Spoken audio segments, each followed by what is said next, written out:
তো hey guys, welcome back to my YouTube channel. আবার একটা নিউ ভিডিও নিয়ে নিউ এন্ট্রিতে তোমাদের সামনে হাজির হলাম। তো আজকের ভিডিওতে বলতে চলেছি শফিক আর তারার মধ্যে, শফিকের গার্লফ্রেন্ড তারার মধ্যে আর শফিকের মধ্যে আসল দোষীকে, এদের দুজনের মধ্যে। তো চলো ভিডিওটা শুরু করছি। আর ভিডিওটা শুরু করার আগে বলে রাখি, আমাদের ইউটিউব চ্যানেলটিকে সাবস্ক্রাইব করে দাও এখনই। তো চলো ভিডিওটা শুরু করছি। তো গাইস, ব্যাপারটা হয়েছিল কি, শফিকের একটা বন্ধুকে নিয়ে ওদের রিলেশনশিপটা শুরু হয়েছিল। আর তারার বাড়ি হচ্ছে মুর্শিদাবাদ আর শফিকের বাড়ি হচ্ছে নদিয়া। আবার 1 ঘন্টার ব্যাপার ওদের দূরত্ব, মানে 1 ঘন্টা কাছাকাছি, পাশাপাশি জেলা দুটো। এরপর একটা বন্ধুর সাথে শুরু হয়েছিল, তারাকে অন্য একটা ছেলে ভালোবাসার চেষ্টা করেছিল, কিন্তু সেই ছেলেটা বিয়ে হয়ে গিয়েছিল। তাতে হলে তারাকে ভালোবাসতে পারে না। এবার তারার নম্বরটা শফিককে দেয়। তারপর শফিক ফোন করে তারাকে, তারা বলে যে শফিক নয়, ও বিশ্বাস করতে চাইছিল না। তারপর যখন শফিক ভিডিও কল করে দেখায়, তারপর ও বিশ্বাস করে ফেলে। তারপর ও বলে যে ও একটা অত বড় সেলিব্রিটি, ওকে ও বিয়ে করবে। এই নিয়ে বিশাল চিন্তায় পড়ে। কিন্তু শফিক বলে যে ওকে বিয়ে করবে। শফিকের ঘরে বলে, কিন্তু শফিকের মা বাবা বলে যে তোর এখন বয়স হয় না, 18 বছর বয়স হয় না, তুই কী করে বিয়ে করবি। ওই কারণে শফিকের বিয়েটা দেয় না এইভাবে। আর শফিক বিশাল জেদি ছেলে, শফিক ওর মা বাবাকে জেদে ফেলে দেয়। এর ফলে শফিকের মা আর শফিকের বোন যে সেই মেয়েটাকে দেখে আসে। এরপর শফিকের বয়স হয় না বলে শফিকের বাবা রাজি হয় না, কিন্তু শফিক তলায় তলায় ওরা রেজিস্ট্রি করে ফেলে, এবার বিয়ে করে ফেলে।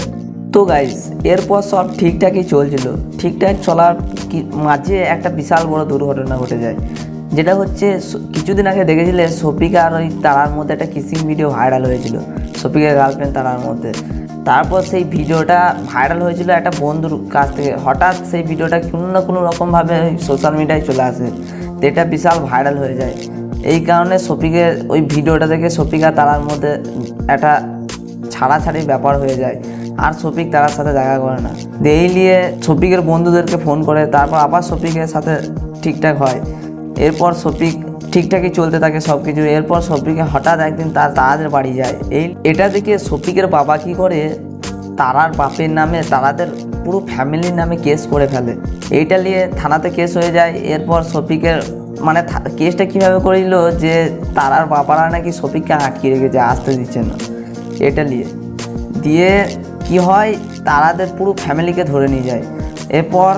তারপর ছেড়ে দেয় ফ্যামিলি কেস, শুধু তারাকে হোমে রেখে দেয়। এরপর তারার ফ্যামিলিও কী করে, শফিকের নামে কেস করে ফেলে। যে শফিক কী হয়, শফিককেও তুলে নিয়ে যায়। এরপর তারাকে 11 দিন হোমে রেখে দেয় আর শফিককে 9 দিন হোমে রেখে দেয়। এইভাবেই দুজনের মধ্যে এই কেসটা ঘটে। কিন্তু অনেকজনা মিছি করে বলছে এটা ধর্ষণ কেস। এটা ধর্ষণ কেস নয়, কেসটা ছিল এরকমই। আজকে পুরোটাই ডিসকাস করলাম। তো এই ভিডিওটা কেমন লাগলো, যদি ভিডিওটা ভালো লাগে অবশ্যই চ্যানেলটিকে সাবস্ক্রাইব করে দাও আর বেল আইকনটা অন করে দিতে ভুলবে না। আসছে আবার নিউ একটা ভিডিও নিয়ে, ততক্ষণের জন্য তোমরা সবাই ওয়েট করো।